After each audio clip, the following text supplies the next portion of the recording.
Meeting number 4 of the House of Commons Standing Committee on International Trade. Today's meeting is televised and taking place in a hybrid format pursuant to the House Order of November the 24th, 2021. The Board of Internal Economy requires that committees adhere to the following health protocols, which are in effect until February 28, 2022. Anyone with symptoms should participate by Zoom and not attend the meeting in person. Masks must be worn in committee rooms except when members are at their place during parliamentary proceedings. However, it's strongly recommended that members wear a mask even when they're at their place during parliamentary proceedings. All those inside the committee room should follow best practices of maintaining a physical distance of at least 2 meters from others and maintain proper hand hygiene by using the hand sanitizer provided in the committee room and regularly wash your hands well with soap. As the chair, I will enforce these measures if necessary, and I thank you all for your cooperation. I need to outline a few other rules to follow. Interpretation services are available for this meeting. You may speak in the official language of your choice. At the bottom of your screen, you have the choice of either Floor, English, or French. Interpretation is lost. If interpretation is lost, please inform me immediately, and we will ensure interpretation is properly restored before resuming the proceedings. The raise hand feature is on the main toolbar should you wish to speak. When speaking, please speak slowly and clearly. When you are not speaking, your microphone should be on mute. A reminder that all comments should be addressed through the chair, and the committee clerk and I will maintain a speaking list for all members. So we are doing a study on Canada-United States relationship and its impacts on the electric vehicle, softwood lumber, and other sectors of interest to the committee. Pursuant to Standing Order 1082 and the motion adopted by the committee on Monday, January 31st, 2022, the committee is resuming its study on Canada-United States relationship and its impacts on the electric vehicle, softwood lumber, and other sectors. We're very happy today to see that we have the Honorable Mary Ng, Minister of International Trade, Export Promotion, Small Business, and Economic Development, and the officials who are also present with the Minister. From the Department of Foreign Affairs, Trade and Development, we have David Morrison, Deputy Minister, International Trade. Michael Grant, Assistant Deputy Minister, Americas. Aaron Alexander, Assistant Deputy Minister, Trade Policy and Negotiations. Doug Forsyth, Director General Market Access. And Michael Cannon, Director Softwood Lumber Division. And from the Department of Finance, Michelle Gauvier, Director General International Trade Policy Division. And from the Department of Industry, we have Mary Gregory, Assistant Deputy Minister, Industry Sector. Thank you all very much for coming. Minister Ng and the Deputy Minister will be with us for an hour. Minister Ng, the floor is yours. Merci, Madame la Présidente, and thank you, Madam Chair. To you and to the vice chairs, and of course to all of the members of the committee. I'm thrilled that I'm here with my officials. It's a pleasure to be here and to assist the committee in its important work. Let me start by saying that the Canada-US relationship is one of the closest in the world, and at the end of last year, Canada-US trade hit an all-time high. This is a testament to the strength of our relationship, our shared values, and of CUSMA. We also share mutual goals of climate action, innovation, and North American competitiveness. We're the best partners to help one another reach these shared goals, and this was clear in my visits to Washington, D.C. in December and November with the Prime Minister to meet with congressional leaders and stakeholders. En travaillant ensemble pour by working together to reinforce our supply chains, we will generate growth and create jobs as we fight against climate change. Integrated across our shared border than our automotive sector supply chains.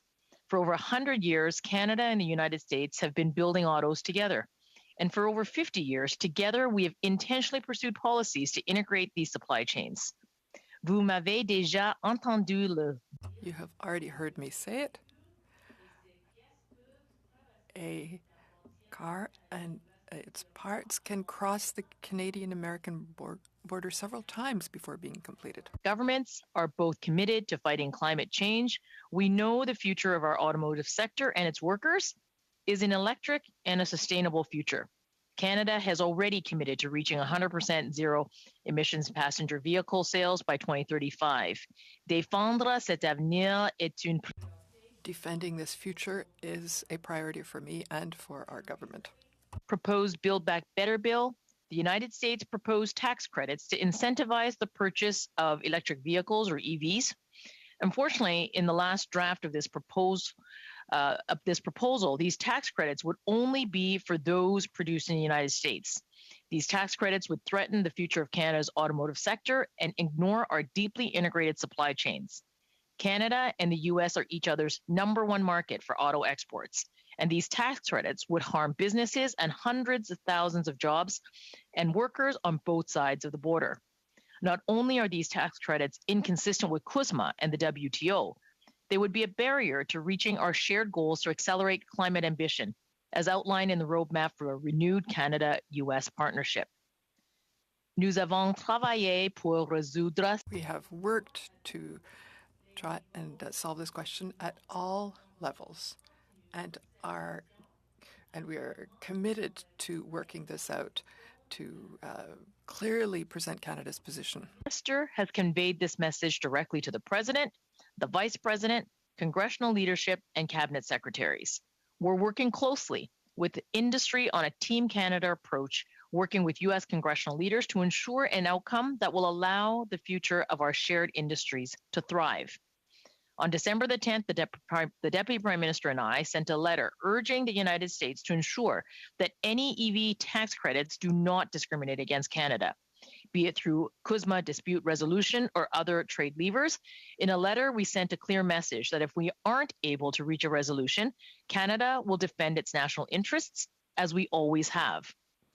That we have an avenue to pursue resolution through CUSMA is a sign of the strength of our relationship. For example, we announced just a few weeks ago that Canada will be challenging the United States' unjustified duties on Canadian softwood lumber under CUSMA. We have trade levers and a process to follow because our countries negotiated a strong and fair trade agreement that supports workers, industry, and communities across North America through CUSMA. Dans toute relation aussi importante. In any such significant and important relationship as the one between Canada and the United States, there will always be challenges. We have worked together and resolved many of these in the past, and our government will continue to defend our businesses and our workers across Canada until we reach an outcome that is acceptable to them. We're working with our partners in the United States, with businesses, with unions, and policymakers across our shared border to reach a solution that supports businesses and workers in both of our countries. C'est mon objectif. It's my goal and my priority for this government. Questions? Merci. Thank you. Thank you very much, Minister. We appreciate that, and the fact that you stayed within your 5 minutes, a little bit less than 5 minutes, which gives the committee a little bit of extra time, which is a great thing. So off to Mr. Hoback, please, for 6 minutes. Well, that's great, Chair. It's nice to know we have the Minister for the full 2 hours, so I'm excited to hear for 2 hours. The Minister is here for 1 hour. So. I heard 2 hours, but Minister, thank you for being here. Nice try, Randy. Yeah, exactly. Thank you for being here. Just a couple quick questions I want to get off my chest here, just people have been asking me, and one is related to the dairy working group in the U.S. After CUSMA was signed, there was a working group that was established that was kind of disbanded over COVID. Do you have a timetable when that group will come back together and start getting back to the work that they were doing? Yeah, thank you so much oh, sorry, there's feedback. Is that okay? Yeah, everyone hearing me okay? Okay. Thank you so much for that important question. Following CUSMA, of course, there were new working groups that were created. I understand that with respect to the to this particular working group that you are asking about, that there were some discussions that took place, and that the Dairy Farmers of Canada, as well as the the processors and the Canadian Dairy Commission and the Minister of Agriculture and Agri-Food decided to postpone some of these conversations. And at the beginning of February, Minister Bibeau met with the dairy representatives on a path forward, and they are working towards completing their work or doing more work in the spring and summer of this year. I don't mean to be rude. I want to be respectful, but I do need your questions or your answers to be shorter because I have lots of questions, and they're looking for just a guideline on when that's going to be. So I'm going to go on to the next one is India. You've been talking to them about doing a trade deal. Of course, Saskatchewan, it's very important that we do get a trade negotiated deal with India. Do you have a timetable for that? And again, quickly, nothing, just give us a quick timetable. I would say that I met with my Indian trade minister counterpart in December. We are very interested in pursuing trade relations between the two countries. And this is very much a part of the mandate given to me by the Prime Minister to expand trade into the Indo-Pacific. Okay, thank you, Minister. And again, we look forward to seeing timetables and your goals and objectives on that. When it comes back to the U.S. border and border issues, and of course we've got to highlight with all the truckers that are sitting here and some of their complaints, and we've seen the change of face in the decision originally on vaccinated truckers crossing the border or not. Now, this past weekend, Dr. Tam has been in the media talking about how we need to reevaluate how we handle the border.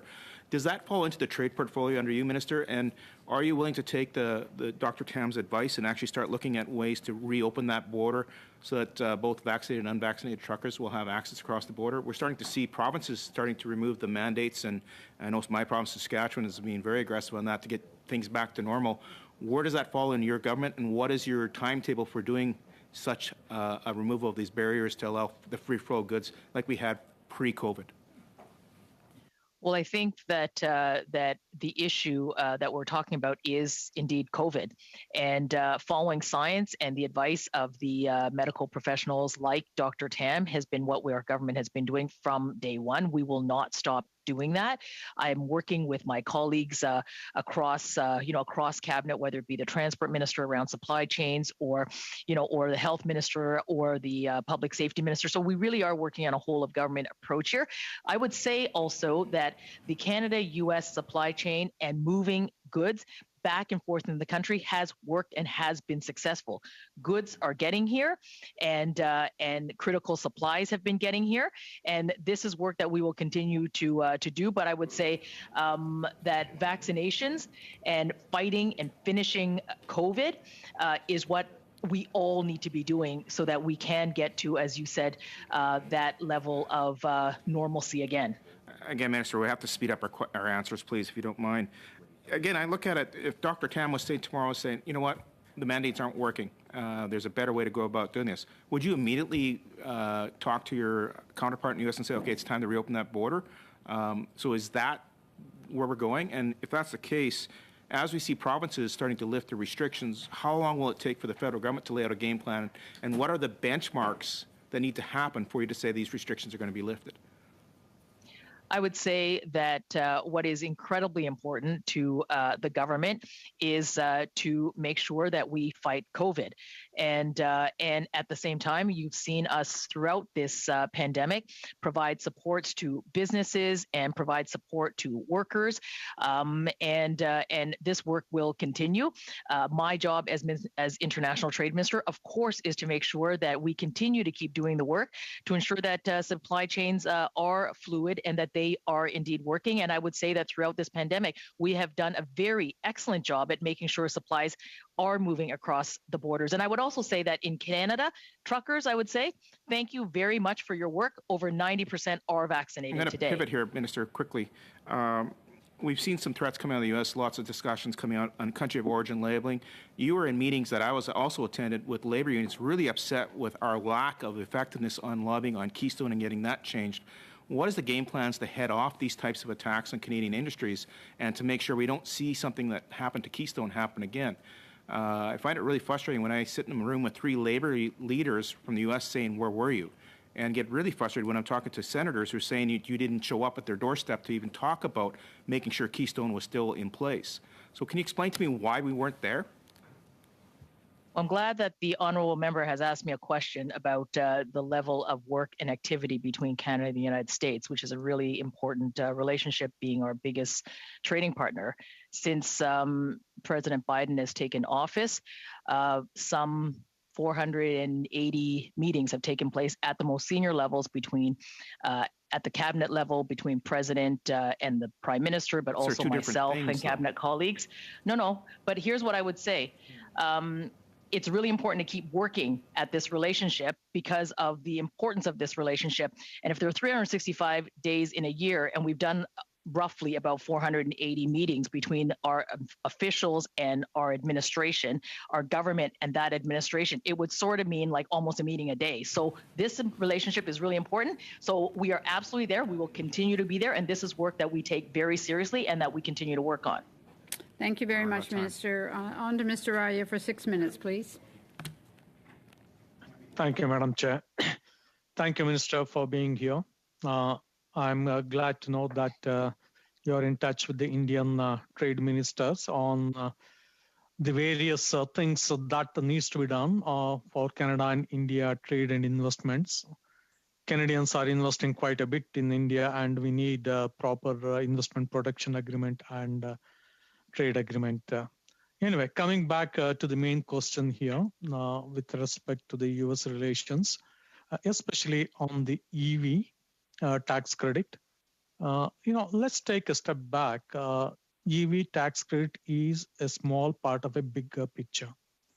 We know the trillion-dollar transportation industry is moving from internal combustion engine to electric vehicles. And this is a big change that is happening. China has taken the lead. Some parts of Europe have also taken the lead, and US is catching up, and we are just stepping in. But we have some strengths. Canada and US, we have agreed to strengthen we have a Canada-US joint action plan on critical minerals collaboration. For that, and to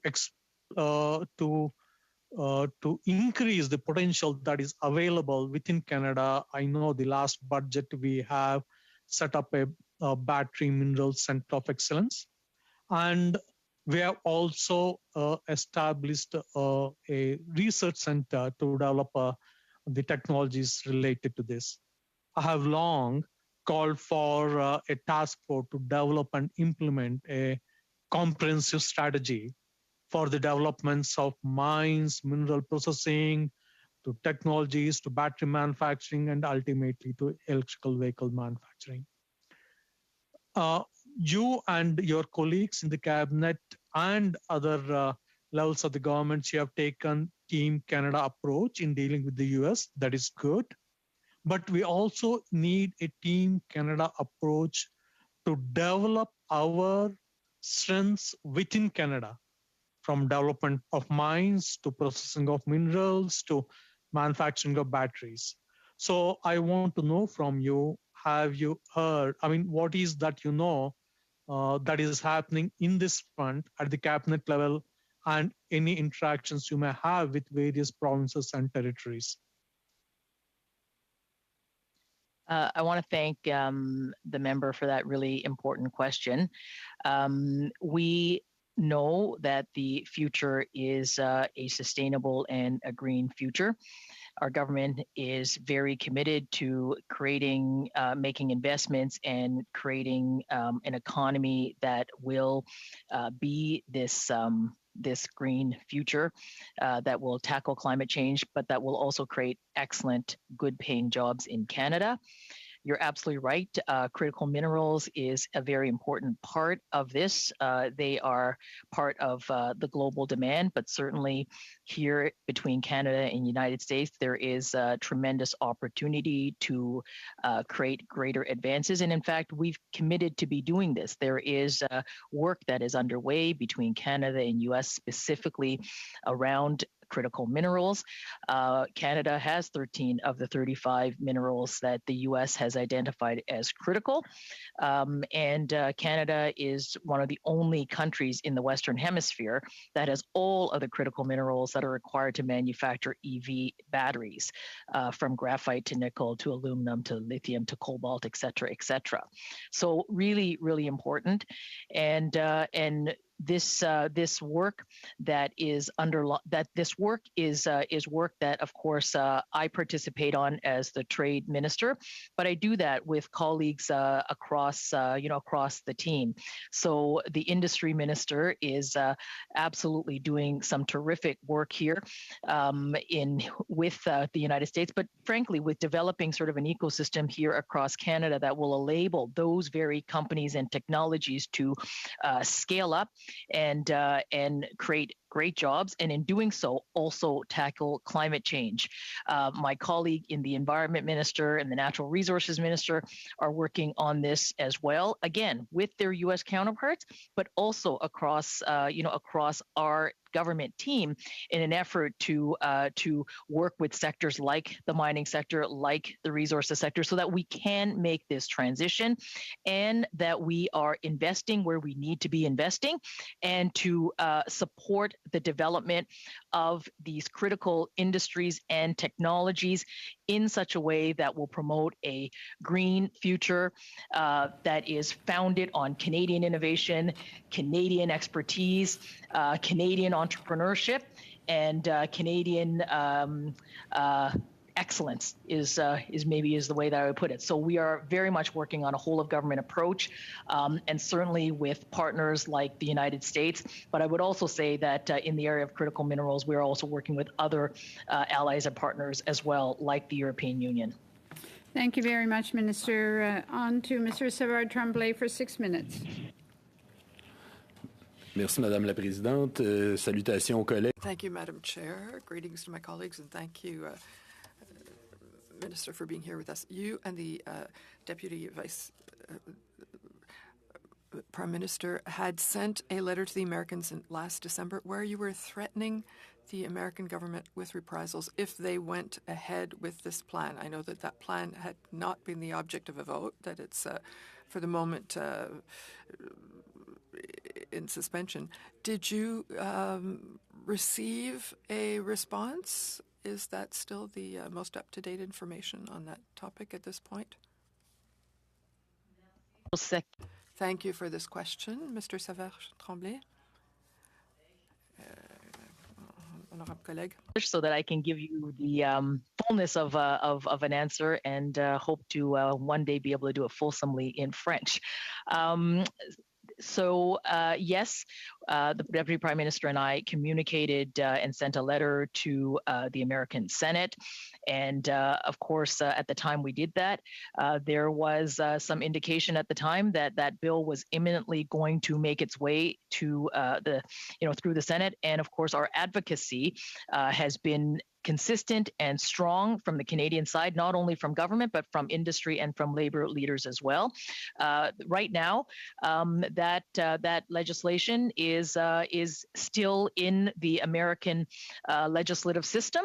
And as I have said in the opening, and it continues to be, we will continue to do the work to advocate and we will on this issue, and we hope that this will not come to be, but know, so we're going to keep working on a solution with the Americans, but know that if there is not a resolution that is acceptable to Canada, then we will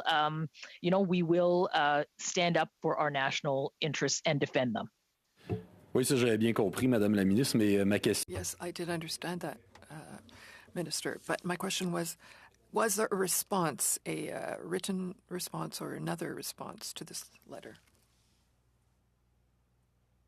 The response has been among many senators. I, by the way, continue to engage with.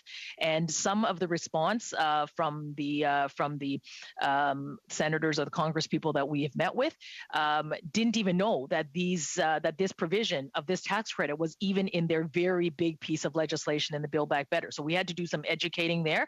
For others who did know, had to look at it and study it, because we made the point that the legislation and these credits are not in compliance with our important trade agreement. So that was a response from some others, and on others we have found an alignment and agree with Canada. So this work will continue, and that's some of the responses that we have received from those to whom we are speaking to, the senators who I and others have been speaking with.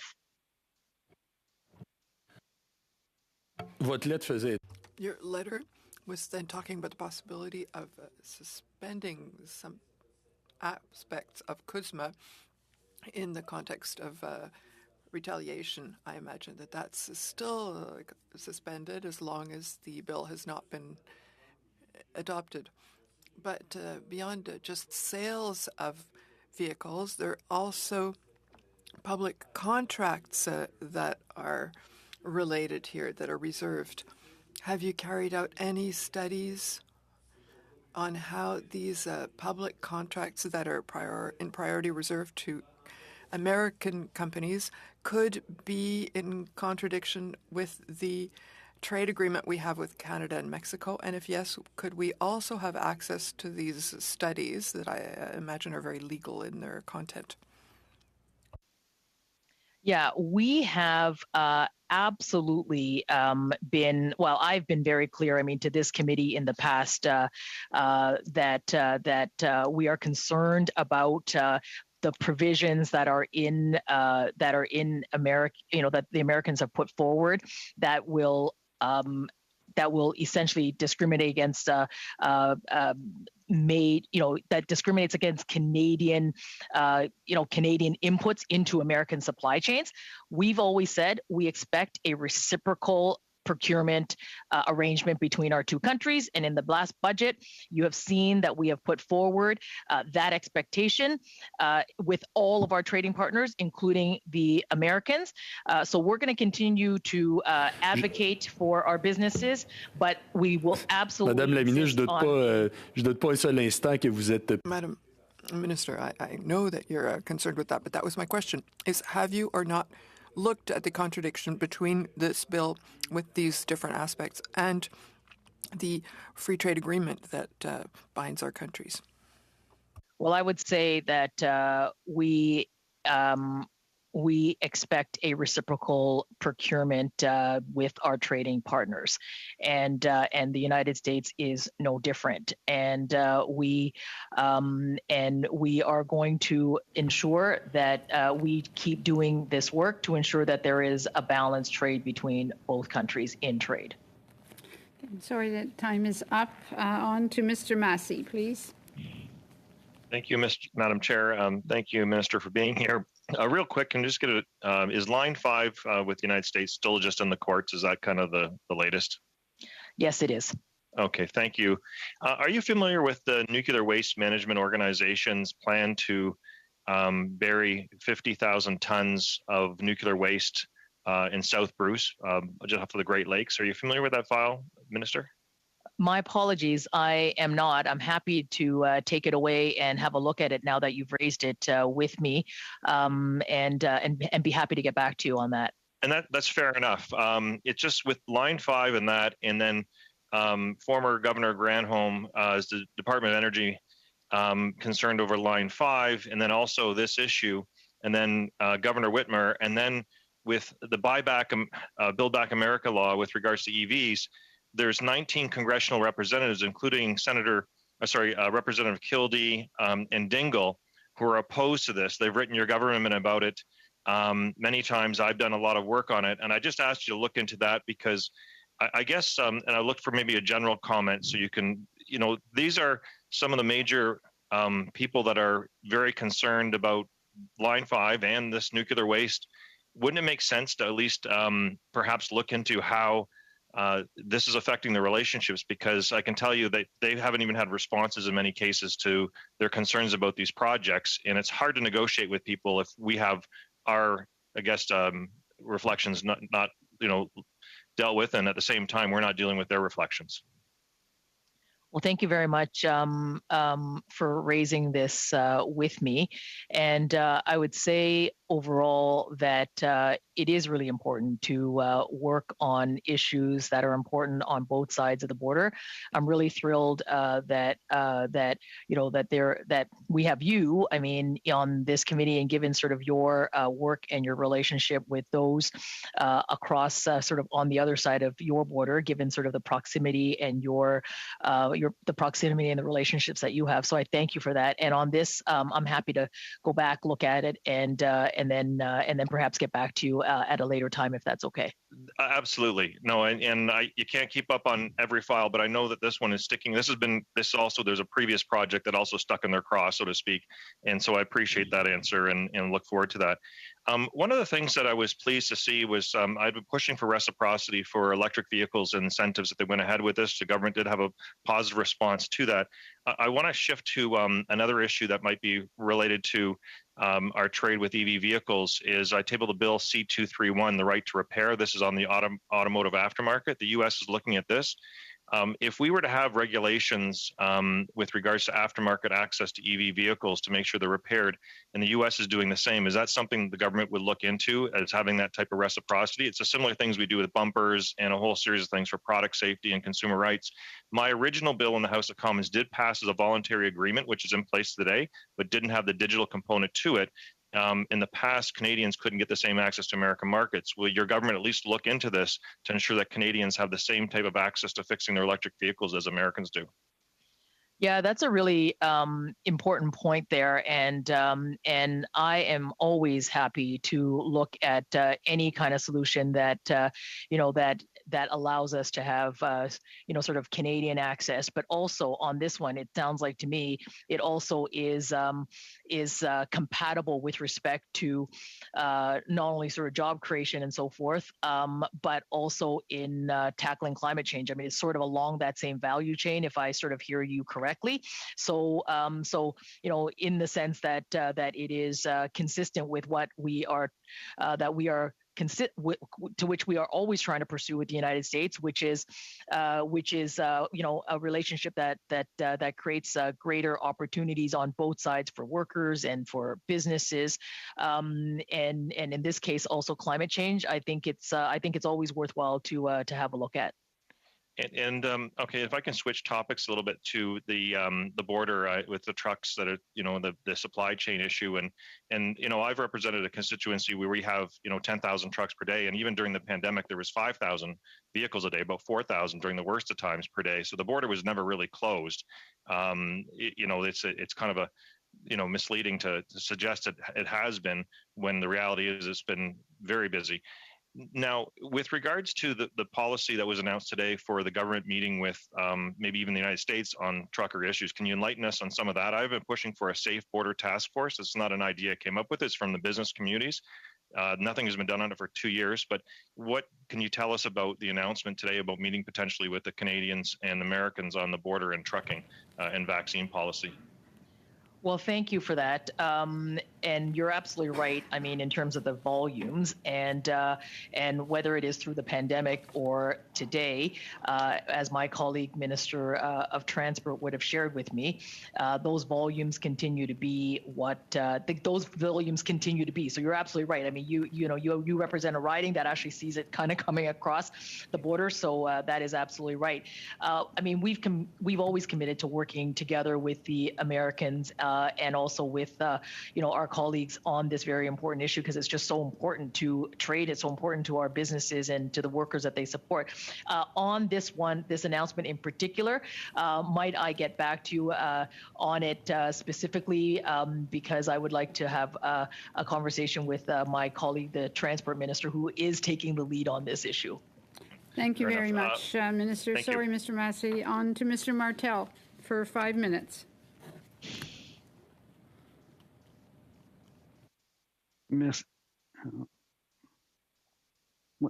Oui. Thank you for having come to speak to us today, Minister. So, of course, on July 1st, 2020, CUSMA was implemented, but we've had many trade conflicts. We've had Line 5, we've had softwood lumber, the dairy products, and now it's the electrification of transportation. My first question is, are you sure that you negotiated CUSMA well? Or are you disappointed in how it was negotiated? Monsieur Martel pour cette question. And Thank you, Mr. Martel, for this question. this, well, let me start with a fact, and maybe the fact will answer the question of how well CUSMA is working. We've had the largest trade surplus, trade activity between Canada and the United States than we have seen in the last 15 years just this month. So that means trade is up, volumes are up, and that means that the trading relationship is absolutely working.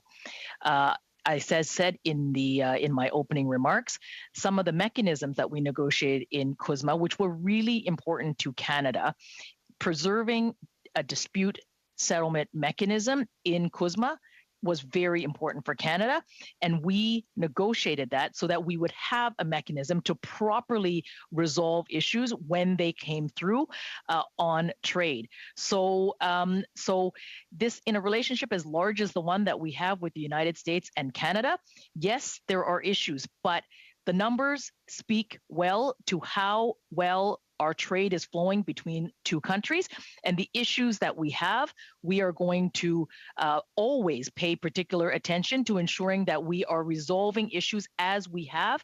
In fact, on the anniversary of CUSMA, I was in the United States and in Mexico meeting with my trade counterparts precisely to take stock of CUSMA and the committees and the work that is happening. So it is working, and I'm very pleased to continue to do that work on behalf of Canadians. Merci, Madame. Thank you, Minister. It's that at the moment you have a lot of problems with the Americans because you had more than 400 meetings, as you told my colleague, Mr. Randy, 400 meetings with President Biden, and it seems to be always the same thing. Nothing's getting better right now. And I know that when the Trump government was in power, we seem to say that the negotiations were much more difficult and that's why it wasn't progressing. But now we find that it's the same thing with the government that's in power now. Honorable colleague, for that question. When I talk about the number of meetings, I mean, whether it is at the cabinet level with senior administration in the United States or with the embassy, with the ambassador or through the consul general or through the various representatives by the government of Canada, it really represents the strength of the relationship between Canada and the United States. This ability to work together to solve issues and to find solutions, but also the strength of those numbers really also speaks to the commitment between Canada and the U.S. to work on this committed roadmap for Canada and the U.S. on things like fighting climate change, on supply chains, on creating opportunities for small and medium-sized businesses, on making sure that we are growing, and when we grow back, that inclusively, small businesses, racialized and immigrant-owned businesses, women entrepreneurs are getting access to this very important market that is the United States. So the many meetings signifies a very robust working relationship between Canada and the U.S. And when you think about it, we all meet on a regular basis. Why? Because we're doing work together, and that is what we're doing with the United States.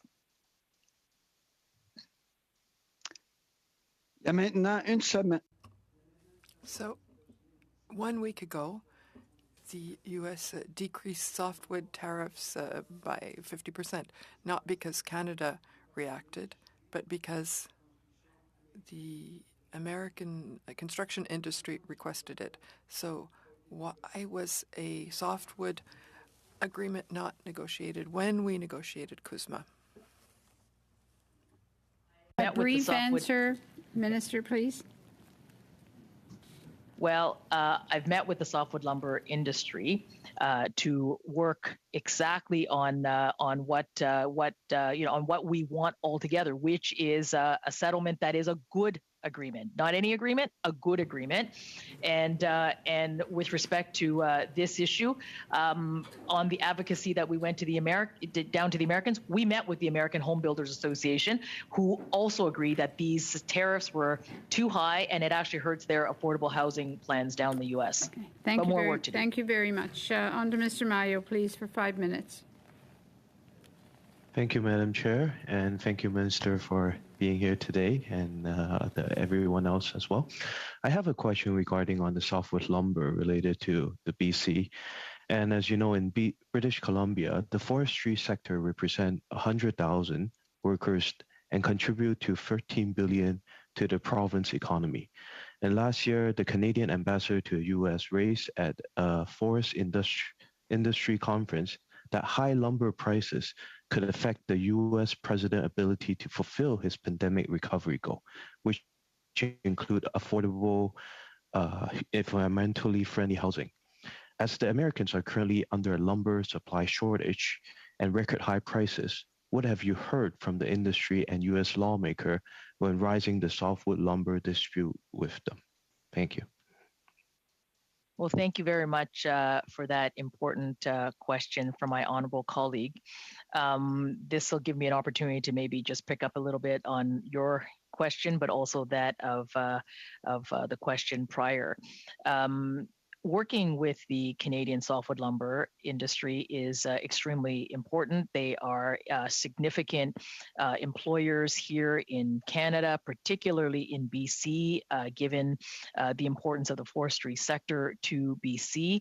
As I said a little earlier in my recent trip to Washington, D.C., which, by the way, I took with members who joined me from all sides of the House, we met with the National Home Builders Association, and they echoed our concerns around the high tariffs contributing to the high price of the cost for them to build their homes.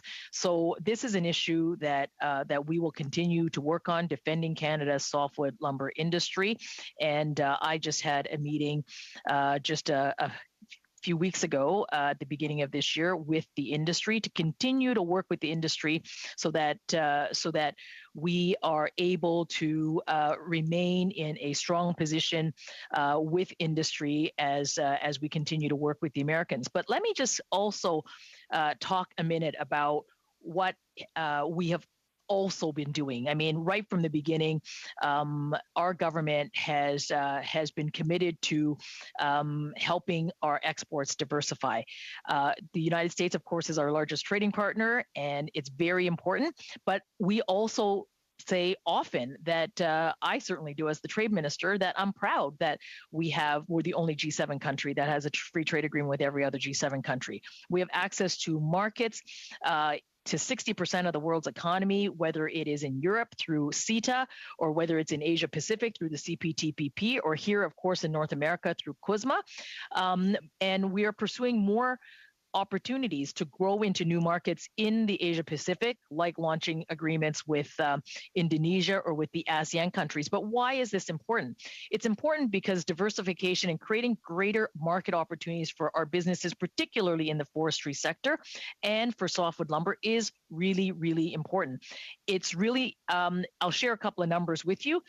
Canadian softwood lumber exports have more than doubled in the last decade, going from $3.8 billion in 2009 to over $8 billion in 2019. So there is an increase there. We are seeing lumber exports to countries in Asia booking strong growth. And this is because of our focus on diversification. So we are seeing increase in growth into markets like Japan by 20%, to South Korea, an increase by 25%, to the Philippines, an increase by 230%, to markets like China, $491 million increase in softwood lumber exports. So this is the value of diversification.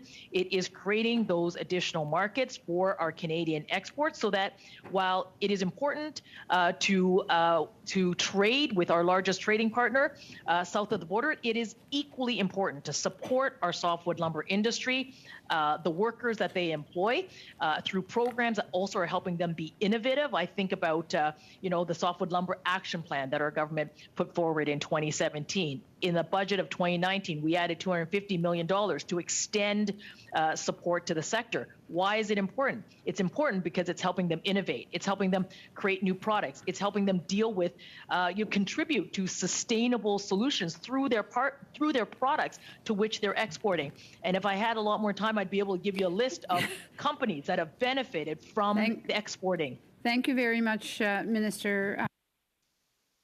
For 2.5 minutes, please. Merci. Alors, Madame la Ministre. Thank you, Minister. Now we'll talk about wood. In the case of wood, and contrarily to electrical vehicles, there were no letters with retaliatory measure threats.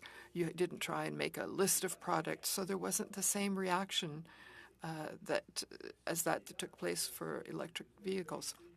But we know that the U.S. have decreased their tariff recently. These tariffs still seem illegal to us.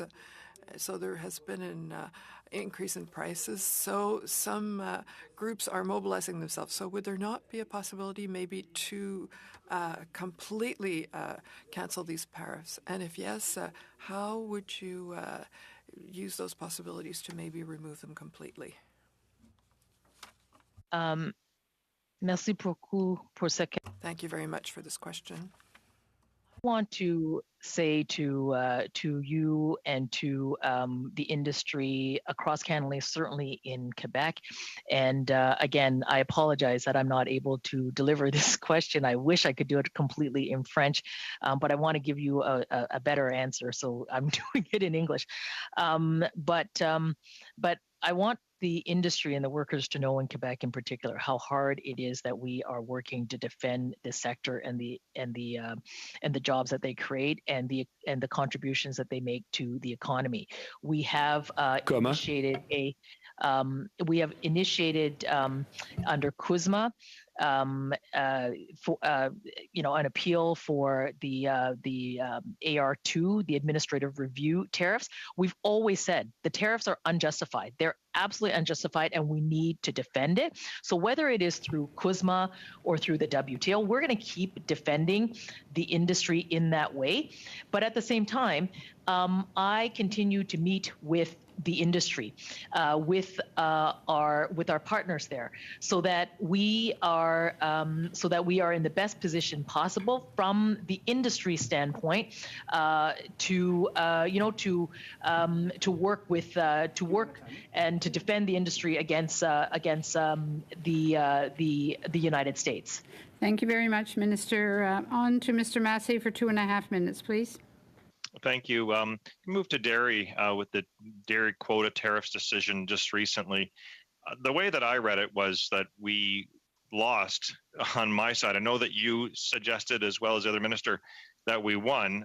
Perhaps you can kind of enlighten us on that decision. And also, too, is that I'm hearing from the industry that they're looking for direction right now and hearing nothing about what to do next. So I'll turn it to you to explain that and see where we're at, and when will the other partners learn what they have to do next to meet the decision that was made. Yeah, thank you for that question. It is a win for Canada. The supply managed sector is really important, and it was very fundamental to what we negotiated in CUSMA. And this decision preserved Canada's right to maintain our supply managed sector, of which dairy is. So that is good for Canada, because it respects that which we negotiated. Where they had one, and it's one out of the 4 parts of the decision. So 3 agreed with Canada, and the one part which we are working on right now is on the way in which TRQs are allocated. So we are very much working with the industry as well as with the Americans to find a way to implement the panel report. So that's what's going on right now. That work is very much underway, but the preservation of Canada's right to defend our supply managed sector is what this panel report essentially said. Yeah, we went into the deal with that intact, so I don't really see that as too much of a win. But will there be like a timeline, and if there is injurious affection on the industry to meet that timeline or further problems? What are the timelines for those things? That's one of the concern I have is anxiety from the industry trying to actually meet some of these new dates. Can we have a short answer, Minister, please? Yeah.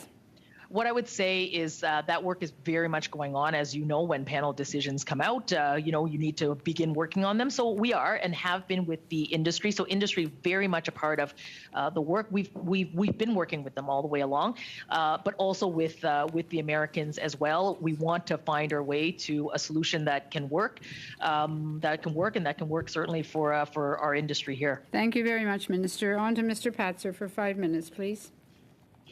Thank you very much, Madam Chair, and thanks for joining us today, Minister.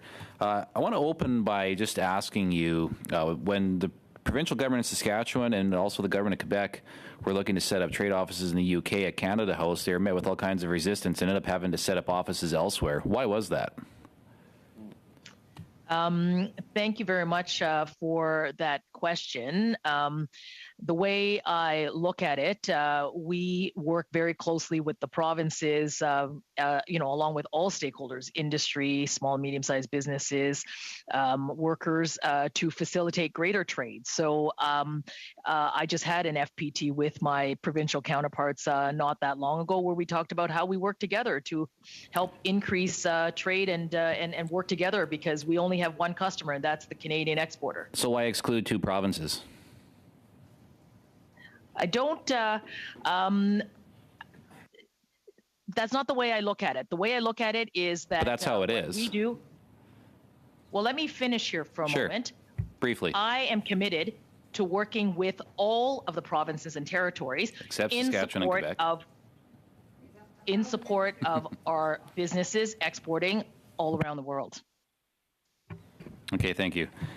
Last year at a different committee, I asked you about the CUSMA deal, and in particular, there's a part of the deal that allows for the different countries to source lithium regionally tariff-free, or up to 75% of lithium, I should say, tariff-free, with the main purpose specifically for developing a EV battery market. And at that point in time, between yourself and department officials, there seemed to be a lack of awareness about this provision. I'm just wondering if anything's been done since then to address this, and if you think that we'll be able to meet that window, because that window is closing within a little over a year. What I would say is that our commitment is to develop an industry here that helps our auto sector continue to be as integrated as it is, so that our businesses, the auto sector, continues to be prosperous, and its workers continue to be prosperous as we fight climate change and build electric vehicles into the future. Thank you. So I guess just what's being done by the government to try at least attempt to hit this process, because I mean, at the end of the day, if we're going to have to start paying tariffs on lithium, I mean, when we have the full-on resources here, we have everything we need to have the industry here, but we have zero production at this point in time. And we're over a year into this deal. We knew this was there, but we're doing nothing about it. So I'm just curious. I just want to know that we can have some certainty the Canadians or the government's doing everything they can to try to develop this. Are you actively advocating internally for that?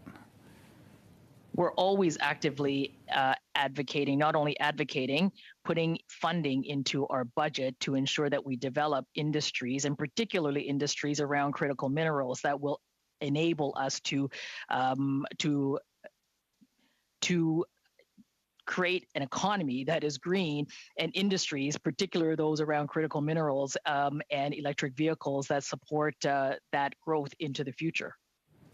Okay, and what about red tape reduction to try to help hit these targets?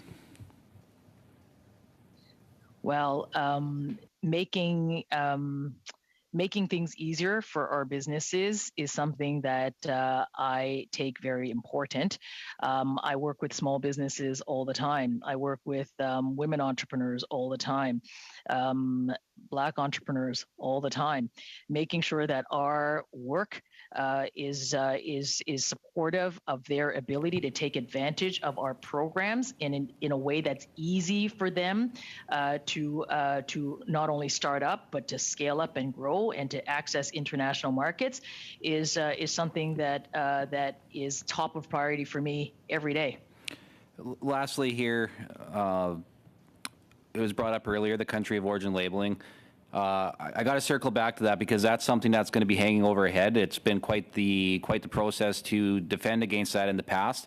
I just would like some reassurances and like to know that this is something that is actively on your radar, that your ministry is going to be doing everything that you can to defend against that, because if we take the same approach like we did with BSE and you guys missed the targets, and we ended up having to operate under those restrictions as we did for a long time. What are you doing to make sure that we don't get hit with country of origin labeling once again in Canada? Can we have a brief answer, Minister? We've always defended it. I've been clear that we stand against it. Thank you very much. On to Mr. Sheehan. Well, thank you very much, Madam Chair, and thank you very much, Minister, for appearing here today on this a very important study that we have undertaken. I moved this with the support of all the committee, to go hand in glove with your efforts.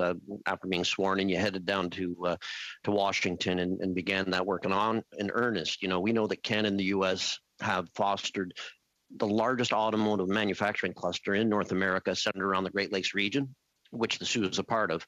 And, Ontario exports about $10 billion in auto parts each year to Michigan, Illinois, Indiana, and Ohio alone. There's clearly a need for this, reciprocal needs for our relationship to continue, especially when we have all these shared common goals of having more electric vehicles on the road, ensuring that our citizens can actually afford them. So we all support incentives towards that goal, but why discriminate against Canada's industry when we have been making autos together for 100 years? A lot of people are asking that. What is the American response that you have, gotten right from the beginning on their attack to our deeply integrated supply chains, historical partnerships, especially when we know that this will be a counterproductive approach that will in fact disrupt the production even more and reduce their accessibility for the middle class? Yeah, thank you so much for that question, and thank you for the terrific, work in I guess in getting me here to the committee. But seriously for a second, Canada, of course, is really supportive of the global efforts for a more sustainable future. I mean, our budgets have the investments for this, and the commitment that this government has taken to fighting climate change is demonstrable and real. And we're committed to 100% of new automobile sales to be zero emission by 2035. So we're absolutely, we are committed to this. And as you rightfully pointed out, the supply chain, that is the automotive supply chain, there's a lot of integration and a lot of, interconnected supply chain between Canada and the United States. But there is one that, but nothing says it more than in automobiles. And deliberately, we've put policies in place for the last 50 years to make sure that we are encouraging this North America, this Canada, US, and now North American competitiveness in the supply chain around autos. And I think that we all want to create opportunities where we can help this transition to a cleaner and a greener future. And indeed, we also have incentives in our, here in Canada to encourage the purchasing of EVs, and in fact, those incentives support Canadians who buy U.S.-made EVs, and it supports U.S. manufacturing jobs. So you're absolutely right. Like, this is the point that we're making to the Americans. Canadian assembled vehicles are U.S. cars. They contain approximately 50% of U.S. content. Canada is also the biggest exporter to the U.S. And for vehicles, and we are requiring like 100% of our cars, our passenger trucks in Canada to be zero emissions. So much of what you have just said and much of what I have just said is essentially the advocacy to the Americans, the roadmap between Canada and the U.S. to tackle climate change, but to also recover from COVID-19, but also to support trade between our two countries, will include this very, very important sector, which is automotive trade, which, by the way, is remarkably balanced. I mean, 50% of this trade flows from the U.S. to Canada, and the other 50% the other way. So, and the other thing I would say is that Canadian intermediate exports also keep U.S. production open. So there's a lot of wins here, and there's a lot of alignment, and this is the advocacy that we are making to the U.S. and it's been productive, I would say, across the board. And we've made it clear. Look, I mean, what is there at present is not in keeping with CUSMA or the WTO, and it's not actually in their interests economically either. So this work will continue, and we'll continue, and we'll do it as a Team Canada. It'll be government to government, but it'll also be the provinces and territories. It will also be industry. It will also be unions and binational unions. Thank you very much, Minister. I don't mean to cut you off, and you were generous to give us an extra couple of minutes to try to get everybody an opportunity. Yes, I'm sorry, Mr. Hoback? I think we just have a few more members that would like to have an opportunity to ask the minister. Would you be willing to stay another 20 minutes so that they would get an opportunity to talk directly to her? Well, the minister had agreed to be here with her officials for the hour. Her officials will be remaining for the second hour, and I believe that was the arrangement initially. Stay? I'm just asking the question. If she can't, she can't. Yes, she is. Minister, the request has been if you can stay a bit longer. It's up to you, though. Madam Chair, I don't think that's a properly point of order. I think it's just a question that Mr. Hoback has asked if you could stay longer. It was clear at the beginning. We had 1 hour with you and the remaining hour with the officials. And I don't see anything suggesting that that's going to change.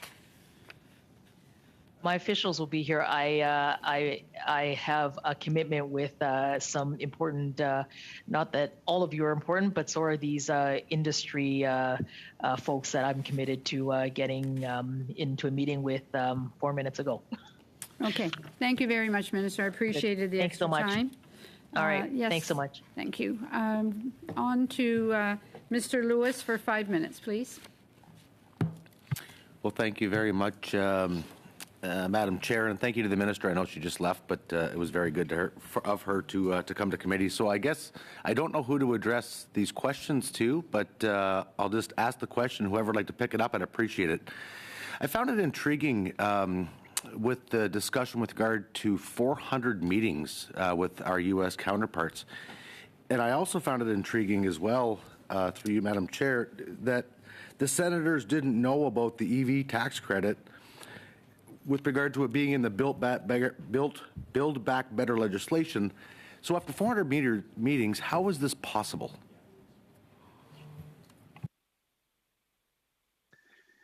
Madam Chair, if I may, it's Michael Grant at Global Affairs. I'd be happy to respond. Sure. Yes.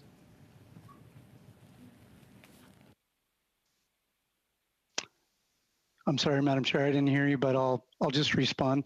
Please go ahead. Thank you very much for the thank you. Thank you very much for the question. Indeed, on the EV matter, there have literally been hundreds of meetings. As you can imagine, not just from the Prime Minister and ministers who have traveled to Washington who have engaged over the phone, but also our embassy in Washington, D.C., and our network of consulates general in the U.S., engaging both in their territory and also the members of Congress on the Hill, you can see how it quickly adds up. Now, indeed, in a number of instances, in raising our concerns over the EV tax credits, a particular member of Congress or a particular office of a member of Congress, there were a number of instances where they weren't familiar with the details of the tax credit. As you can imagine, the Build Back Better legislation was a rather enormous endeavor, and in some instances there'd be members who just didn't have it as a priority. So one thing that that we've done over the last several months is ensure that all are fully aware of the details, fully aware of the integrated nature of the automobile industry, and of the impact that such a measure would have on the U.S. industry and the U.S. economy. Thank you, Mr. Grant. I appreciate that. Can you tell me, sir, or is somebody able to table with this committee who exactly the minister met with of those 400 meetings? Not at this moment, but I'm sure that is something we can provide through the chair. I think it'd be really good to know that, so when all sides of the House are working with our U.S. counterparts, we can work collectively on that. So I would like to see that, Madam Chair, if we could. I'm going to switch gears here and let's talk auto for a moment. So let's talk about the chip shortage. I was very surprised that the minister actually didn't address that, and I know there's only so much time for the minister. So let's talk about the chip shortage with regard to auto. So 1 million units were not built in Canada last year due to it. What discussions have happened between the minister's office and her counterparts in the U.S. to ensure that this shortage is not going to be an issue going forward? Thank you very much for the question. What I can say generally is that in the minister's meetings with her counterpart and with members of Congress, all aspects of the auto industry have been raised and the importance of moving forward. I would note that coming out of the summit that was held in November between the Prime Minister and the President, a supply chain working group was established. It has a number of sectors that it looks at. One of them is specifically semiconductors. In terms of the detail that you're looking for, I'm afraid I don't have an answer to that question. I'll see if any of my colleagues may, but I doubt they would today. 30 seconds. I only have 30 seconds left, so I'm going to make this one very quick, and it's just with regard to the border and getting Canada and U.S. on the same page. So what I mean by that is, historically speaking, I guess it's more of a statement than a question. Historically speaking, Canada is always, a week behind the U.S., so the U.S. is a week behind Canada. And so it would be really good to know when we're speaking out the same side of our mouth. And so myself, and I'm almost done, Madam Chair, thank you, along with Mr. Massey, we live next to the busiest international border in North America, and it would just be really good if we're all on the same page. Thank you very much, Madam Mr. Chair. Lewis. On to Mr. Varani. Thank you very much, Madam Chair, and thank you to the officials for being here. I want to raise a couple of things that dovetail with some of what we heard in the first hour. So to the officials, we heard a little bit from the minister about how critical it was when renegotiating CUSMA to retain the dispute settlement processes. We heard in response to specifically something that Mr. Patzer raised about rules of origin. We know that Mexico has initiated consultations under Chapter 31 of CUSMA under that dispute settlement process, and they've requested the establishment of a panel on January 6th, and we've decided to join that as a complainant. So could you talk to us about that decision and what are the next steps in that process with Canada's participation? Thank you very much for the question from the member, Madam Chair. Yes, Canada and Mexico have requested a panel. Mexico requested a panel and Canada joined that panel request. The issue is around the interpretation of the rules of origin for core parts for automobiles. The United States and Canada and Mexico have a different interpretation. During the negotiations, of the agreement, we shared the same interpretation, and the text of the agreement we think very much aligns with ours. Basically, the short of it is, and I always find this a bit confusing, is that there's two sets of rules of origin: one for core parts, which include things like transmissions, engines, and batteries, and then one for the general automobile. Generally, in rules of origin law and rules of origin processes, once a part is declared originating, meeting the rules of origin, then it's originating for all processes. And so for Canada and Mexico, we believe that when a core part is ruled as originating, then when we're doing the overall regional value content of an automobile, that part should be considered originating. The United States disagrees, and so that's where the dispute lies. We believe we have a very strong case here based on the text of the agreement itself, and also the interpretation and the communication that we had with automotive manufacturers during the negotiations. Okay, thank you very much, Mr. Alexander. That's very helpful. And I think what's important is that we've got that settlement mechanism to resort to when we see fit. And despite the fact that we're still in litigation over some parts of the trade, what we heard the minister say is that actually bilateral trade has never been higher. So could one of you speak to how high it is actually numerically, and if you could just provide us with some observations as to why the trade is so robust at this stage? I don't have the specific numbers. I apologize for that, Madam Chair. But what I understand is that the trade for the first for last year reached record numbers between Canada and the United States, and the pace is continuing this year. We do over $2 billion worth of trade across the border every day, and I think it speaks to the strength of the bilateral economic relationship. While we do have some irritants, like you said, Honourable Member, we do have a mechanism to deal with it, and we're using that effectively. I don't know, Michael, if you have specific numbers on the trade. Unfortunately, the number I have is from 2020. It was $614 billion in two-way trades in goods and services. Okay, and if I could just have one last question, just quickly. We heard a little bit from Mr. Sheehan about the issue about the EV tax credits and about what we're doing here on Canada and on the Canadian side, and the fact that the credits we've put in place, for example, our government has put in place a $5,000 credit, and how that benefits Americans, and what we're looking for is reciprocation from American tax credits benefiting Canadians because of the integrated nature of the auto supply chain. If you could just comment on the fact that when we've got tax credits, how they're beneficial, but secondly, when tax credits that were previously in place, and I'm thinking about at the provincial level, when those are rescinded, what does that do to Canada's position generally with EVs and on climate action? But secondly, what does that do in terms of our bargaining position with the United States? Maybe I'll turn to my colleague from ICIIT, who probably will be able to speak to that better than me. Thank you very much for the question. I think it is important to ensure that we're remaining competitive in terms of these credits and offerings, which is why we are so concerned with the Build Back Better legislation that's currently suspended. So federally, we have had tax credits. Provinces obviously can take their own actions in those areas as well. And so we're tracking that information carefully as provinces offer those things, but certainly in order to remain competitive, if the U.S. implements something that's much more generous, it will be difficult for our country to keep up and maintain its attractiveness for investment. Thank you very much. On to Monsieur Savard-Tremblay for 2.5.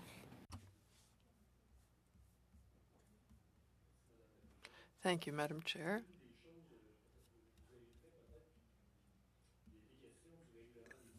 We did talk about dispute resolution in the previous question, and one of the things that the minister told us earlier, and it was also public information, was that when the decision was taken on softwood lumber, when the American decision to impose tariffs was taken, there were complaints. We know that Canada does file complaints. We also know that Canada wins its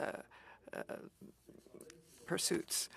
But the problem is the time that it takes while these disputes are being decided. The industry has problems with financial loss and job loss during that time of waiting. So we know that one tactic of the Americans is to slow down as much as possible the decision of these trade disputes. Why did we not use CUSMA in order to better frame these processes? If I may answer that question, Madam Chair, I thank the member for that question. And I think the CUSMA has a much more effective dispute settlement mechanism that under NAFTA. We've improved it greatly. Under NAFTA, the United States or another party could frustrate the system by refusing to participate, perhaps by not responding to a request for consultations. This would frustrate the ability to establish a panel. Those impediments have now been removed under the CUSMA, and so panels are automatically established. And furthermore, the timelines for the decisions of the panel have been increased or have been reduced, and so they will become faster. And so I believe that the new CUSMA dispute settlement system is a good improvement on the NAFTA one, and also it's faster than the WTO. So we're hopeful that we will see the resolution of some of these cases, and we do have a number of the cases before panels quickly. Okay, thank you very much. 17 seconds, so I can do with that. Mr. Massey for 2.5 minutes. Thank you, Madam Chair. I'm going to follow up with regards to the provincial as well incentives for EV vehicles versus the states and that. Has there been an inventory done across which states are offering incentives? And also, I'm familiar with the Canadian ones, some of the American ones, but there's been an overall inventory done, because that really makes it highly effective. Like right now, I know in Ontario, for example, for Teslas and other vehicles, can still get an incentive in Quebec. And so what's happening is that some people are buying vehicles in Quebec and then they're taking them to Ontario to sell them after they've actually got the rebates, because there isn't the requirement to hold the vehicle for 3 to 4 years, which there was in the past. So I'm just wondering whether there's been work done on that across the United States, and whether we could get access to some of that. I'm just curious as to that aspect, because it affects our overall position. I guess I can answer, Chair. Thank you for the question. I'll start from my department, Innovation. We track what's going on in the provinces and some of the states as well. Things change rather quickly. As you noted, there have been incentives in place and sometimes they get changed. I don't have an answer off the top of my head in terms of what are the situations today, but happy to follow up if that's helpful. Thanks. Yeah. Could you get that back to the committee at some time? That'd be appreciated. I think that's important for our overall look at the issue, because I understand that, you know, and that's kind of been the bane of the auto industry in terms of investment too, between the, you know, a lot of people talk about the United States so-called free market economy, but I can tell you this much: as long as I've been elected, between municipal and federal, that's 25 years, municipal, state level, and federal level incentives from the United States have been the common denominator in terms of trying to, you know, take away our auto jobs. In fact, they've been quite successful, because we've gone from 3 in the world manufacturing and assembly to 10th now. So, you know, and I see the same type of thing coming with EV vehicles as well too, especially as we're getting into battery and other types of components. If I can follow up with the dairy, you have 10 seconds, Mr. Massey. No, I can't follow up with the dairy then. Okay, thank you very much. Sorry about that. Mr. Hoback for 5 minutes. Thank you, Chair. Mr. Massey, and dairy, I think you're probably going to go on TRQs, but I'm actually going to go a little different direction. I just kind of want a little more background information in regards to when the officials down in Washington were aware that this EV credit was coming, and then when the minister's office was made aware of it. Because one of the complaints I had from one of the senators down there is we showed up too late, and they had no ability to adjust things because we showed up too late. So where did we miss the ball here? Like, did we not insert ourselves at the right time when we were seeing that legislation being written? Or did we just ignore it until it became too late and they had no ability to actually modify it? Can you give me some insight on that, when you were made aware of it and then when you made the minister aware of it?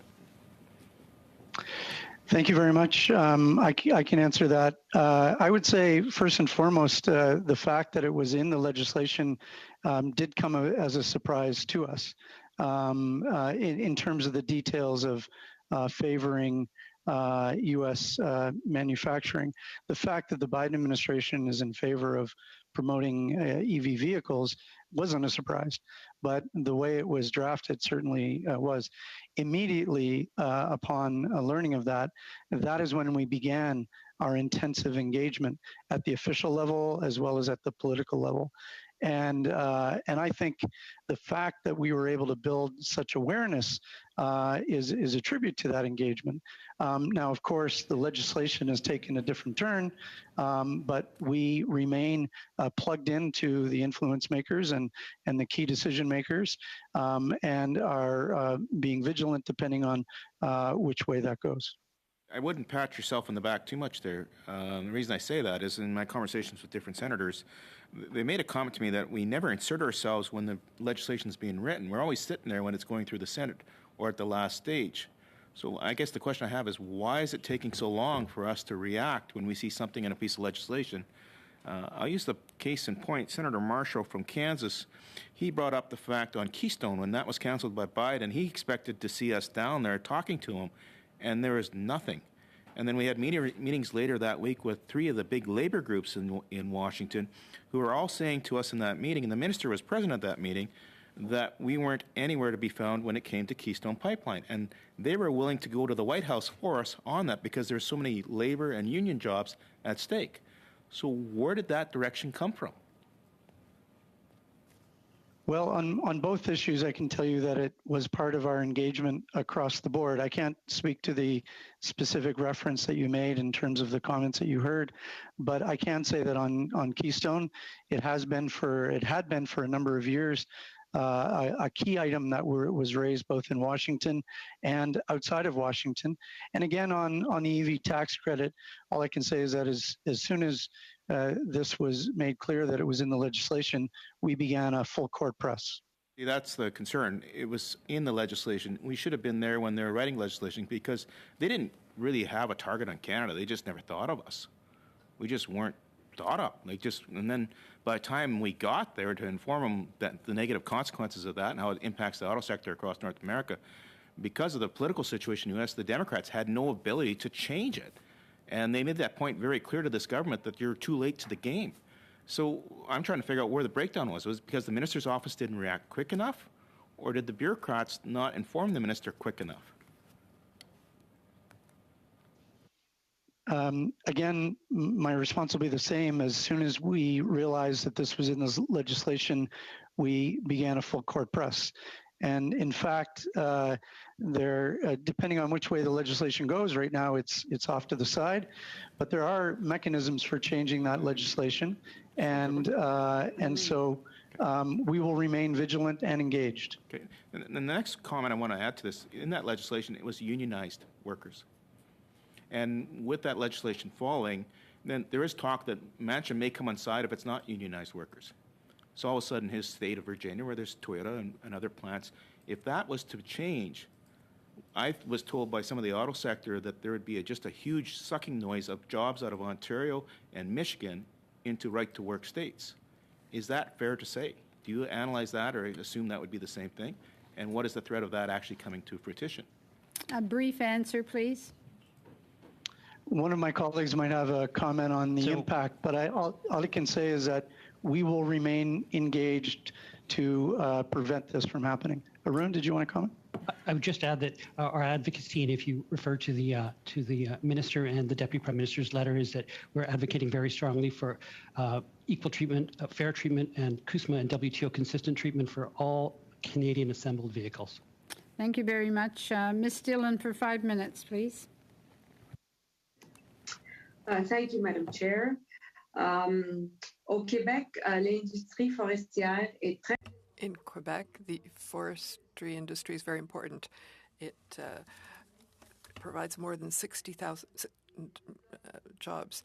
The American administration revealed the results of its third review of countervailing measures and anti-dumping. And we went from 29% to 20%. Could you give us more information on this update, please? Thank you. question, member. Madam Chair, it is true under Administrative Review 3, which I believe applies for the year 2020, the anti-dumping and counterfeiting duty rates, and these are preliminary results, so they're not applied yet, but they are an indication of what the final results would be, and they decreased on average, and I believe the number was from 18.9% to 11.6% for most companies. But like the honourable member said, there are certain companies for whom the rates are higher.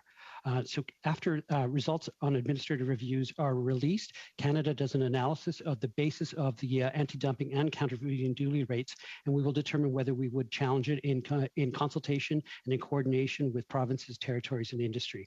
We challenged Administrative Review 1 and Administrative Review 2 because we believe that any tariffs against Canadian softwood lumber are unwarranted and unjustified. Thank you very much. Thank you so much for that explanation. I'd like to follow up with something the minister was saying, but didn't have the chance to finish explaining to us. How can the government best support the softwood lumber sector? And which companies have benefited from the export of softwood lumber? Thank you. Perhaps I will refer that question to my colleague, Michael Cannon, who knows better about the specifics of the industries. Michael? Hi, thank you, Arun, and apologies, Madam Chair. I missed the beginning of the question. Would the honourable member mind repeating the question quickly? Thank you. Yes, not a problem. So I was saying the minister didn't have a chance to finish explaining. So my question was, how can the government best support the softwood lumber sector? And she was also talking about companies that have benefited from the export of softwood lumber. Maybe you can talk a little bit about these as well. Thank you. Sure. Thank you, Madam Chair. I can respond to that question. Well, first of all, I think as far as the softwood lumber dispute goes, the minister spoke to the three main initiatives that the government is undertaking to help resolve the dispute, because we believe the duties are unwarranted and unfair.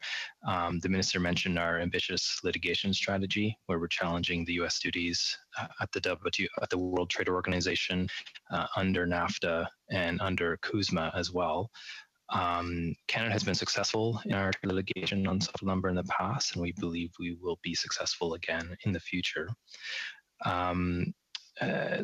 The minister also mentioned that we're engaging U.S. interlocutors at every level, at every opportunity. For example, the Prime Minister raised the file with his counterpart in November on the margins of the North America Leaders Summit, and the minister raises the file with her U.S. counterpart, Secretary of Commerce Raimondo, and United States Trade Representative Catherine Tai. And then finally, the other important element to keep in mind is the Team Canada approach. We believe that a negotiated settlement is in the best interest of Canada and also in the best interest of the United States as well. And so we work very closely with stakeholders in the file, both in industry, provinces and territories, Indigenous partners, and other stakeholders as well.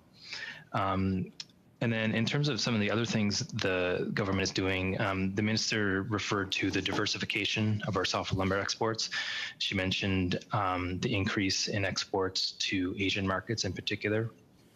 We have some success stories through our Trade Commissioner Service with Global Affairs Canada, where trade commissioners are helping exporters connect to new markets. For example, we have a situation where a company in Merritt, BC, was successful in landing a new contract to export lumber to Korea, working through the Trade Commissioner Service, and that's part of the diversification strategy. And as well, the minister spoke to some of the benefit programs. Thank you very much, Mr. Cannon. My apologies. Just everything is time around here. Mr. Martel, please, for 5 minutes. Merci. Thank you. I'd like to come back to the softwood lumber agreement.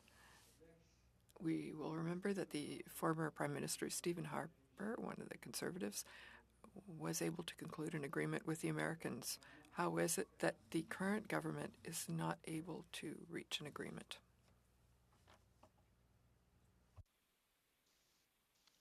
Thank you for your question, Honourable Member. Madam Chair, Canada has made it clear to the United States at every opportunity, from the Prime Minister to the President, the Deputy Prime Minister, the Minister, and all senior officials at every opportunity, that we're open to negotiating an agreement with the United States that's in the best interest of both countries. We make this very, very clear. Unfortunately, the United States is not ready to negotiate an agreement that would be beneficial to both Canada and the United States, and we will stand up for communities in rural forestry communities, workers, and the industry to achieve an agreement that is fair. Mais pourquoi ça n'a pas discuté? So why was that not discussed during CUSMA negotiations? What happened? While the Americans were negotiating with Mexico, we realized yet again that Canada was left behind. And so was there really some negotiation for softwood for that agreement? Question, Honourable Member. Madam Chair, my understanding is that during the CUSMA negotiations, softwood lumber was a priority for the government, but it became very clear during the negotiations that the United States was not ready to meet with us to discuss a fair and equitable agreement for the Canadian softwood lumber industry. And because of that, we did not include softwood lumber in the CUSMA. We wanted an agreement that would be fair to workers, industry, and communities. Thank you very much. Mais les Américains disent tout. But the Americans are always saying that they're never ready to negotiate for that agreement. So is Canada being too soft on that government currently? Are they tough enough?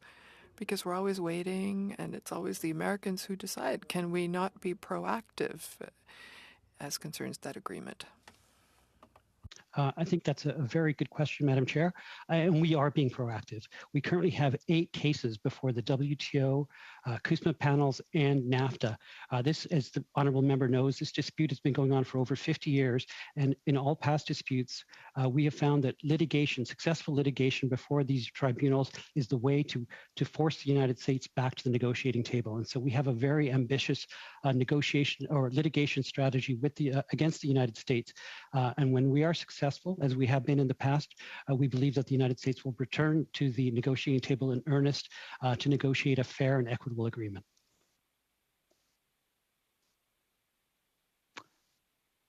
Le comité spécial.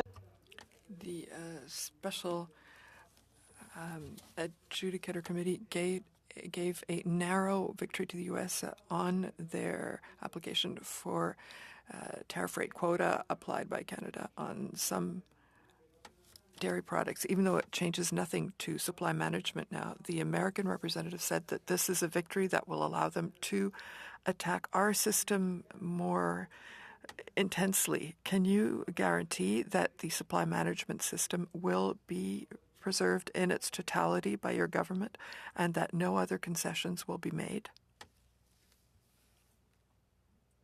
Question, Honourable Member. Madam Chair, I believe the Minister said that the government will stand by the supply management industry and will fight for the supply management industry. So I believe that's been the views of both the Prime Minister and the Minister. Thank you.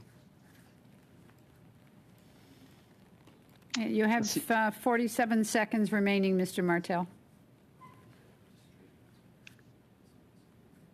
J'ai pas d'autres questions. I have no further questions. Thank you. On to Mr. Raya for 5 minutes, please. Thank you, Madam Chair. I would like to know if Government of Canada has quantified the impact this tax credits would make on the exports and imports between Canada and the US.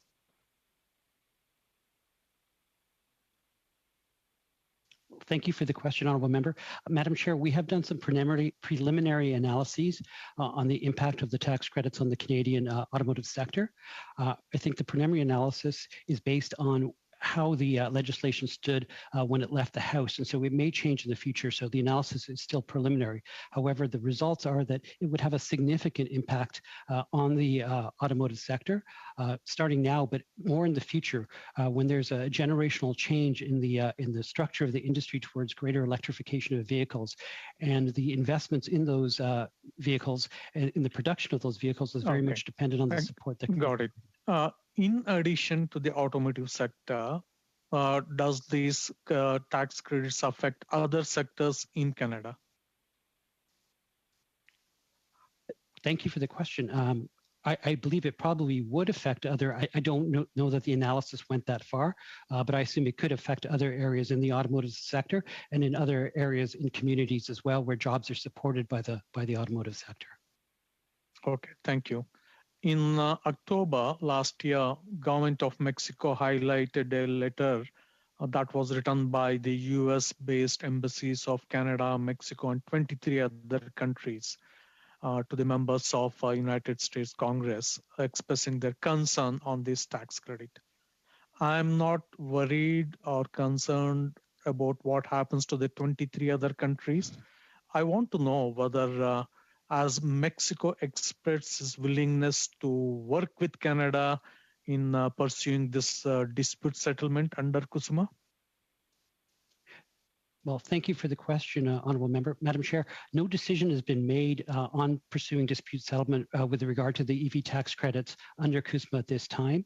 The U.S. legislation is in abeyance right now at the Senate. If the legislation proceeds, the Deputy Prime Minister and the Minister have made very clear that we would keep open the option of pursuing dispute settlement under CUSMA, and under the CUSMA rules, if Mexico wanted to join such a dispute, they would be allowed to do so. Thank you. Now, my question is, as Mexico anyway indicated so far its willingness to join in that scenario? We communicate regularly with Mexico about the EV tax credits, but our discussions haven't gone that far because we're not at the point where we would bring dispute settlement. Okay. Has Mexico also publicly indicated they too will be contemplating certain reality trade measures? I'm not in a position to say what Mexico will do, but I know that the Mexican government has expressed its concerns about the EV tax credits. It is a point of discussion between the minister and her counterpart, Secretary Cloutier, when they meet, and they regularly discuss the EV tax credits and the impact that they would have on the North American automobile industry. Okay. You know, this Build Back Better legislation has stalled. Now, can you give us any, can you update the committee on what's the current status during the last month and this month? Certainly. Thank you for the question, Honourable Member. Madam Chair, my understanding is that the Democrats do not have enough votes in the House because Senator Manchin will not support the Build Back Better bill as it stands. He has concerns including about the climate change provisions and the EV tax credits. And so there is not enough support in the Senate to pass that legislation. We also understand that discussions are not actually occurring right now between the Senate leadership and the Democratic Party, both the House, but perhaps that they may continue in the future. And so if that does happen, we will be ready to advocate strongly for EV tax credits that allow for Canadian assembled cars as well. Thank you very much. On to Monsieur Savard Tremblay for 2.5. Merci, merci Madame la Présidente. Thank you, Madam Chair. I would like a question that I asked the Minister earlier but didn't get an answer for. Are the Build Back Better provisions that might be in contradiction with American free trade, were they examined? Did you look at this? Did you study the legal aspects where there might be conflict?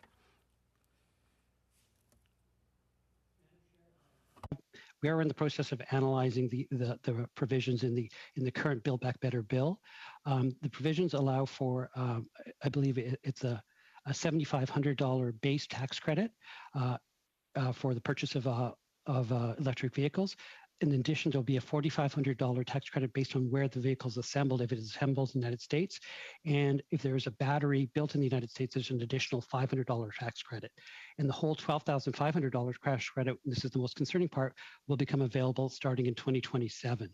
We have done an analysis, and the fact that it is based on the location of assembly, we believe is a violation of the national treatment requirements in both the CUSMA and the WTO. And so we feel confident that if a case was to be brought, that Canada would stand a good chance of success. Thank you. Merci. Thank you. And there are also provisions related to public contracts that can be awarded. So I think you've also looked at that aspect. Is it possible to have access to the internal studies on this issue? Because it would weaken our position with the United States if a case was brought, so we can't share legal analyses.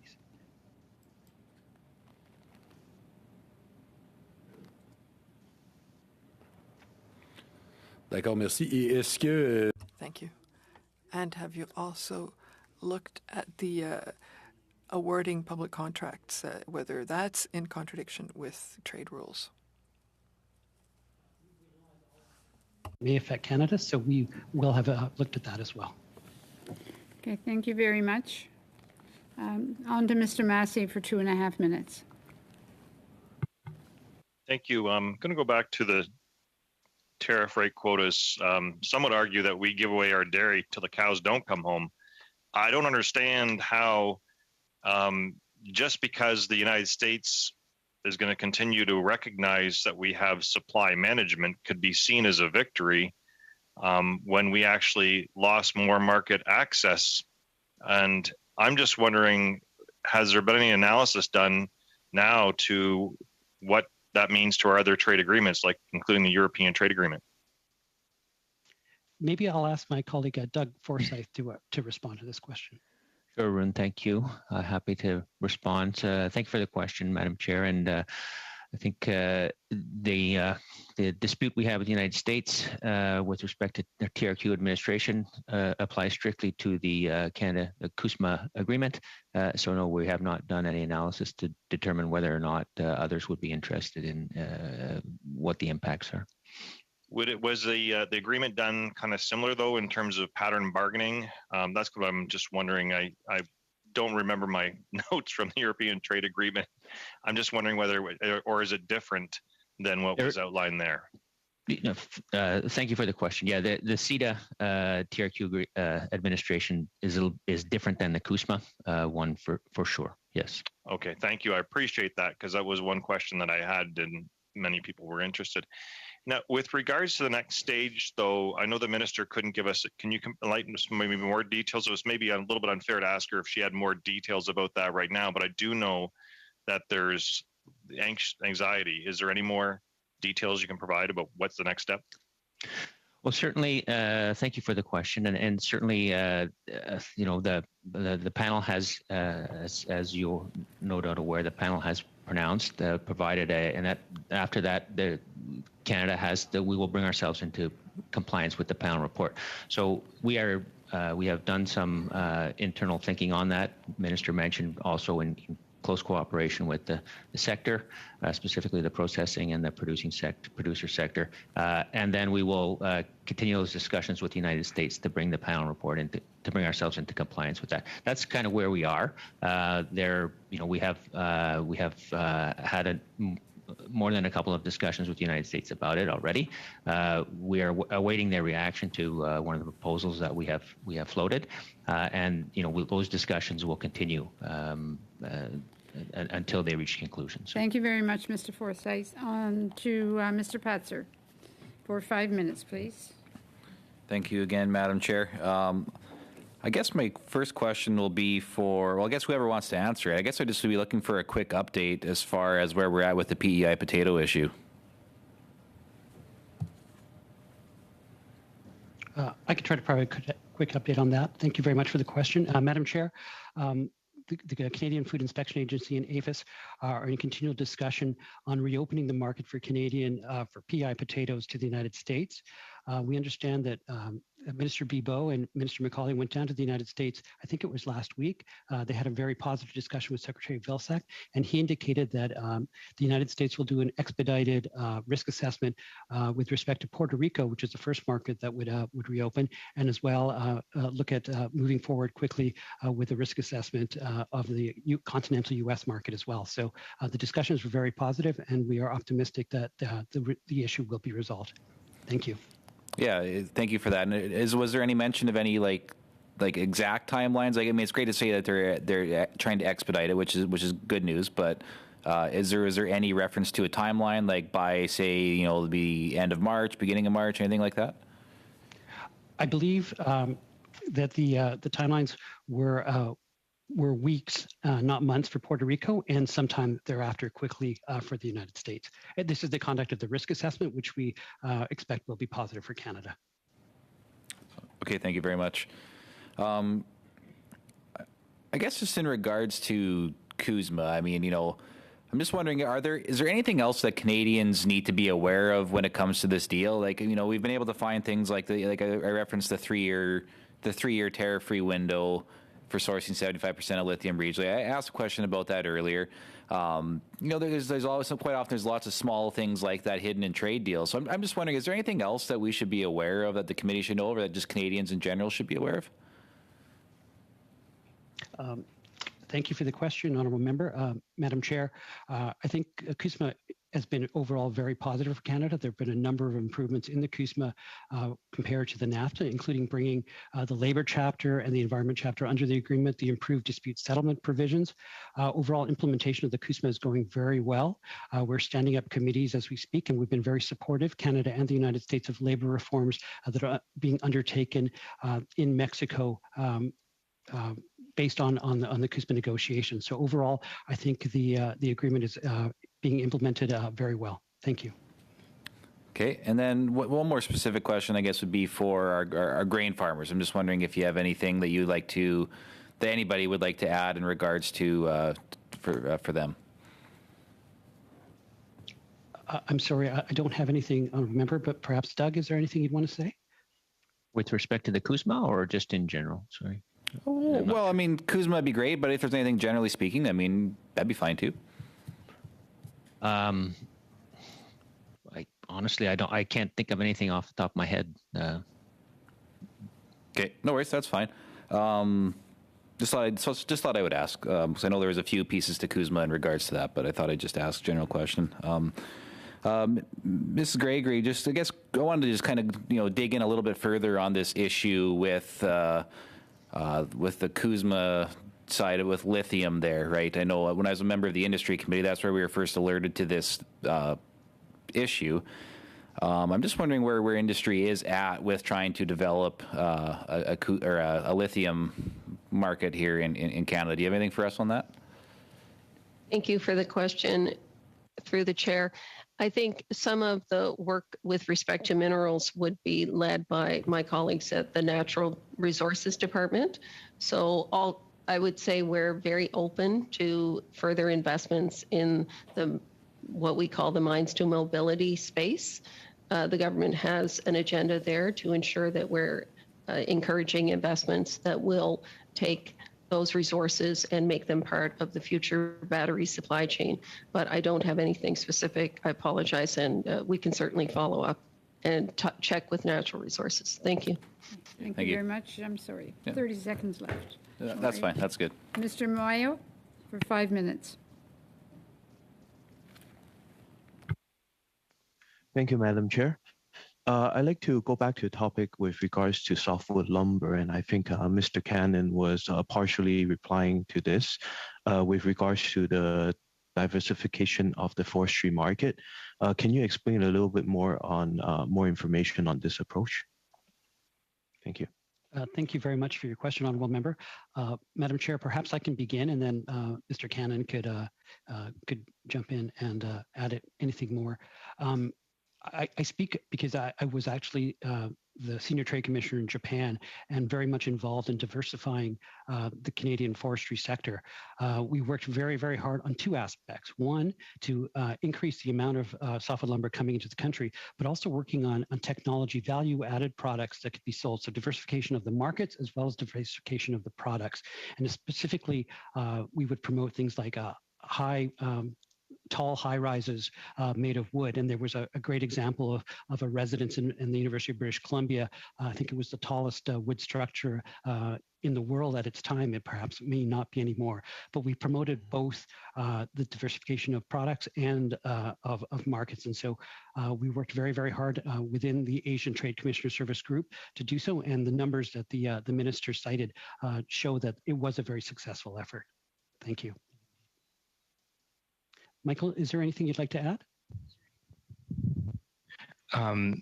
Thank you, Arun. Madam Chair, I'll add a few points. Some of the programs launched by the government flowed from federal budget 2019, where $251 million in support was provided over 3 years, encouraging innovation and growth in the forest direct sector. So included a forest innovation program, and investments in forest industry transformation program, an expanding market opportunities program, which is where officials from Global Affairs Canada and Natural Resources Canada work together on some of those trade diversification opportunities that Arun mentioned. And then finally, an Indigenous Forestry Initiative. Many of these programs are run out of Natural Resources Canada or other departments, so officials from those departments will be more knowledgeable on the specific details. Thank you. I'd like to follow up with one more question. And if Canada and the United States do pursue a negotiated solution to the current bilateral softwood lumber trade dispute, would any provincial government be involved in this negotiation? For the question, honorable member. Madam Chair, we consult very closely with all the provinces on the softwood lumber dispute. We're in very close contact, starting with the minister who met just recently with stakeholders. I think it was on January 13th and also last summer. But we also have a federal provincial working group which meets regularly. Michael Cannon participates in that very regularly. So we're in close contact with the provinces, and we would coordinate any sort of negotiation very closely with the provinces, stakeholders, and industry. Great, thank you very much. That's all the question I have. Mr. Mayor, Mr. Lewis. Thank you, Madam Chair. Just a couple of quick questions. We're going to go back to the border. I know in the last round I just made a statement. I didn't ask any questions on that. So in the riding of Essex, you know, we have, well, a lot of greenhouses. And about 90% of the fresh produce is exported to the United States. And, you know, when we talk about supply chains, and it's tough enough to get temporary foreign workers here into Canada, but it's also equally as tough to get our produce back to the United States and to Mexico. And so my question is, has there been conversation with the Biden administration, with the other bureaucrats from across the creek, so to speak, with regard to opening up our borders fully so that there's no more discussion about who can go back and forth? And the reason I bring that up, and perhaps so it'll be a two-pronged approach here. It's not just specific to the supply chain with regard to truckers, but it's also with regard to our manufacturing. So advanced manufacturing, you know, Windsor-Essex is literally a global leader with regard to auto parts, but equally with those auto parts come people, and they have to move back and forth across the border as well. So has that discussion happened with our U.S. counterparts on either front? And that's questions for anyone, Madam Chair. Maybe, Madam Chair, I'll attempt a bit of a response, and then a colleague could join. In terms of your specific question about people, I'm afraid I would defer to colleagues from Canadian Border Services Agency and perhaps IRCC on the management of the people flow. But what I can say is that with the United States, I believe I mentioned this a little bit earlier, we now have a supply chain working group that's been established following the summit between Prime Minister Trudeau and President Biden. That working group is broken down in a number of subsectors. I won't go through them all. One of them is transportation and logistics. And that working group is right now, through its subgroups, working on each item, and an initial report is to be filed in March. There's a strong commitment from both governments to work collaboratively, and this working group is a great example of it, in order to improve and increase the resilience of our supply chains across the board. I know that doesn't go to the specific question that you asked, but I think it's pertinent. I don't know if another colleague wants to add anything. Okay. Well, thank you, Madam Chair. Thank you, Mr. Grant, for that response. I would imagine this committee would love to see that report once it's tabled, so that would be fantastic. We'll look forward to seeing that in March. The second question's very vague, but I'm just very curious. Are there any specific challenges that have been unresolved with CUSMA? And that, again, is for anyone. I would just be very curious as to if there's anything else here that this committee is missing, perhaps, that we should be discussing. Well, thank you for the question, Honourable Member. Madam Chair, I have to say, honestly, I can't think of anything at this time that is missing from CUSMA. Like I said, the implementation of the agreement is going very well. Committees are standing up. Discussions are happening on the various chapters. There's a very strong cooperative relationship between Canada, the United States, and Mexico at all the committees and in all aspects of the agreement. And so while there are irritants, and that's bound to happen when we have such a large relationship like Canada has with the United States, there is a very effective and efficient process for dealing with those, and that is going very well as well. Thank you. Thank you, Mr. Alexander. Thank you, Madam Chair. That's all the questions I have for now. Thanks so much. Well, Mr. Sheehan, we've got 2 minutes left of the meeting if you have any outstanding questions. Yes, I would like to pose the question to the officials. A few years ago, there was a campaign launched that highlighted and underlined the fact that the softwood lumber, the tariff, the duty that is on place on Canadian softwood is actually a tax on American middle class because the demand is high. So I would like a comment now for 2022. Is the demand still high? Are Americans still buying it with these duties on it?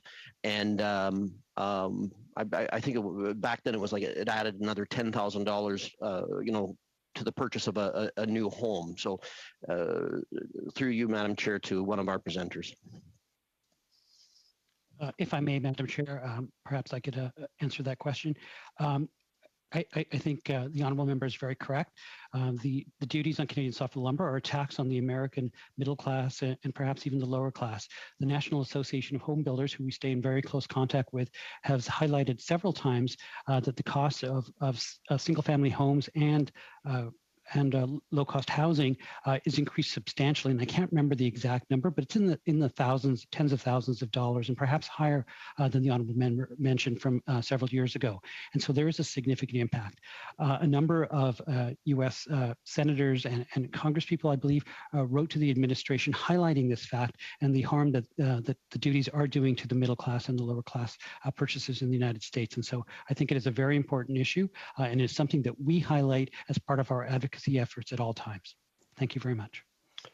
And if I have one more minute, what Sault Ste. Marie has the MNR, the Ministry of Natural Resources, provincially headquartered in the Soo, and there are great efforts undertaken by the province in Sault Ste. Marie to work on this issue. British Columbia has provincial folks working on this too as well. Quebec, out in Eastern Canada.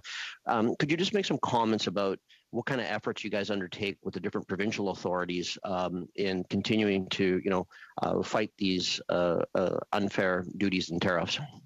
Oh, thank you very much for the question, Honourable Member. Madam Chair, we maintain a very close relationship with our provincial counterparts on the softwood lumber industry. We meet regularly with them to discuss strategy, to discuss developments, to discuss ways to move forward. We have a very, very strong working relationship both at the officials level, but I know the Minister takes this issue very, very seriously, meets with her counterparts, and has done at least 2 roundtables with stakeholders in industry in the last few months just to gather their input and their views on these very important issues. And so it's a very much, as the Minister said, a Team Canada approach to addressing the softwood lumber issue, and we will continue to maintain these good relationships and work together to solve this dispute. Thank you. All right. Thank you very much. Thank you all very much. Thank you to the department officials for very valuable information. Just before closing, just a reminder, any witnesses for the Canada-Ukraine study should be in by 6 o'clock tonight. So I just wanted to remind anyone who might have forgotten to make sure that that is done. All right, thank you all very much. I move adjournment.